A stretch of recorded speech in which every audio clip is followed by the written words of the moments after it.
Sharks, it's Miss Amanda from the library. Happy Election Week. This week is a very important week in our nation. People who are 18 and older will be voting on who will be our president. But did you know that at times in our history, not everyone could vote? People who were poor, female, or minorities were barred from voting in our past. In this book, Lillian's Right to Vote, we'll learn all about that.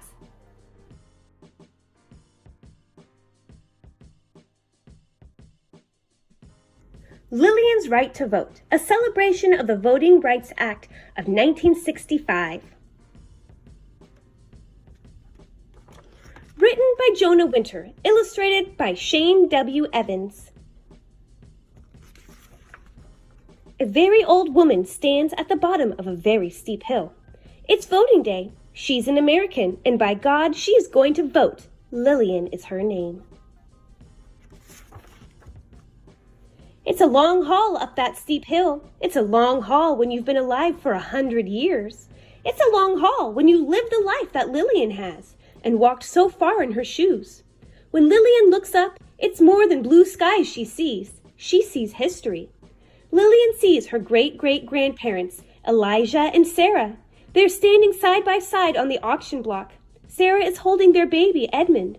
They are being sold as slaves in front of the very same Alabama courthouse where rich white men and no one else are allowed to vote. Lillian starts her slow climb. Though the sun shines brightly, Lillian sees a dark time for years long past. She sees her great-grandpa Edmund now grown. He's owned by another man, forced to pick cotton from daybreak to nightfall, right here in this country where it is written that all men are created equal. He sure doesn't have the right to vote. In fact, he doesn't have the right to do much at all until after the Civil War, which will end slavery. As Lillian inches up the hill, past one neighbor's house and then the next, she sees her great-grandpa Edmund on his way to vote for the first time, thanks to a law that was passed in 1870. The law is a 15th Amendment to the U.S. Constitution, which says that American citizens' right to vote shall not be denied or abridged on account of race, color, or previous condition of servitude. Even though the law does not allow women to vote, Great-Grandma Ida is with her husband. Lillian feels their dignity and their pride as they enter the courthouse for the first time.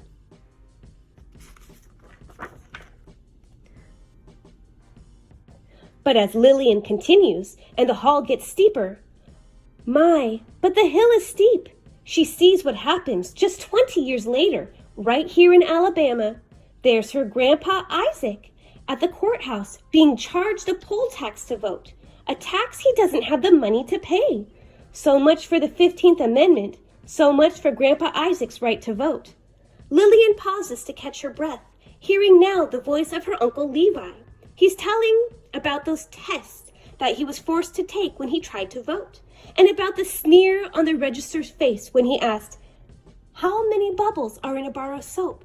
Her uncle's lips go tight as he recalls being asked to name all 67 judges in the state of Alabama and being turned away when he failed to answer such questions.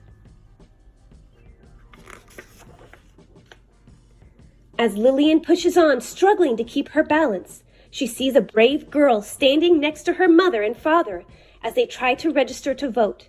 The year is 1920, and the 19th Amendment has just passed, a law allowing women to vote. The girl is Lillian herself with her mama and papa. They are being chased away by an angry mob.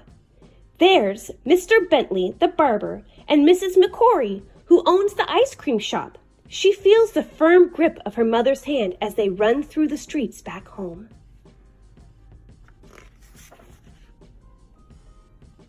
And though today the birds are singing and people are smiling, Lillian sees a vivid orange and brilliant red, the cross burning on the lawn of her girlhood home, set aflame by the same angry mob just because her parents want to vote.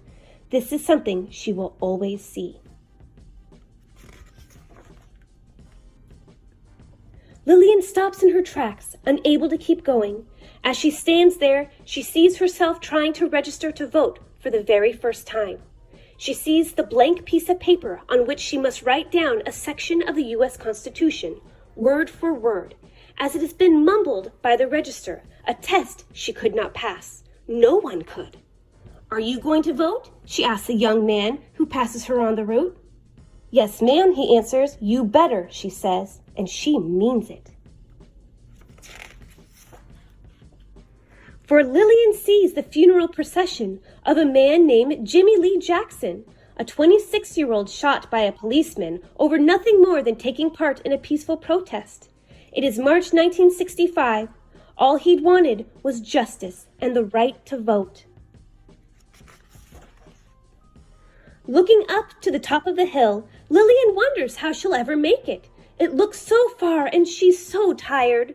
Though her feet and legs ache with 100 years of walking, what fuels her ancient body is seeing those 600 people beginning a peaceful protest march from Selma to Montgomery, people who, though they don't know it yet, will be stopped on a bridge in Selma by policemen with clubs.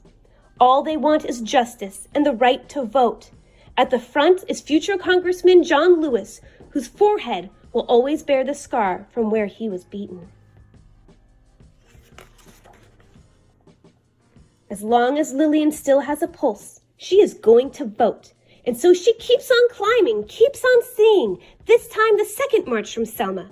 This march also ends on the bridge in a prayer led by the Reverend Martin Luther King Jr., whose dream of justice for African Americans are already famous. Wherever he went, he lifted people up with his words. And his words still lift up Lillian, who, seeing the top of the hill, is not about to stop.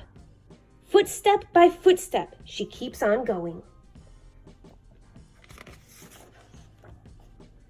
Just as the marchers from Selma to Montgomery keep on going through the cold and rain, finally making it all the way to Montgomery on their third march, she sees them all: Martin Luther King, John Lewis, rabbis, priests, and 25,000 others. Lillian is there. She can still hear Reverend King asking how long they would have to wait for justice.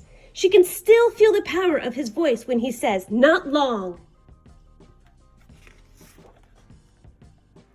And as she takes those final steps to the top of the hill, Lillian can see how Reverend King was right.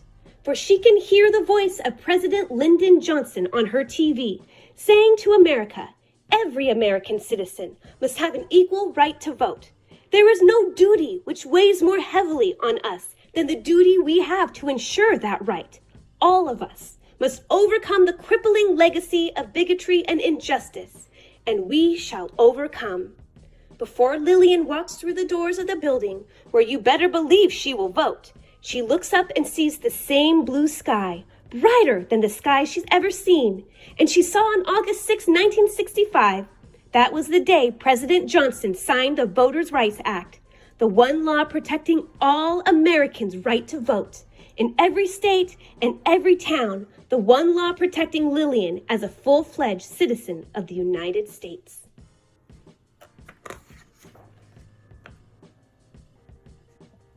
She enters the building, and as Lillian steps into the voting booth, once again, she sees herself stepping into the voting booth in 1965 for the very first time. And she knows full well she would not be standing here today were it not for the people who marched and the people who died. For her right to vote, Lillian touches her fingers to the lever. And because she is a citizen of the United States of America, protected by the Voting Rights Act of 1965, Lillian pushes the lever. Lillian votes.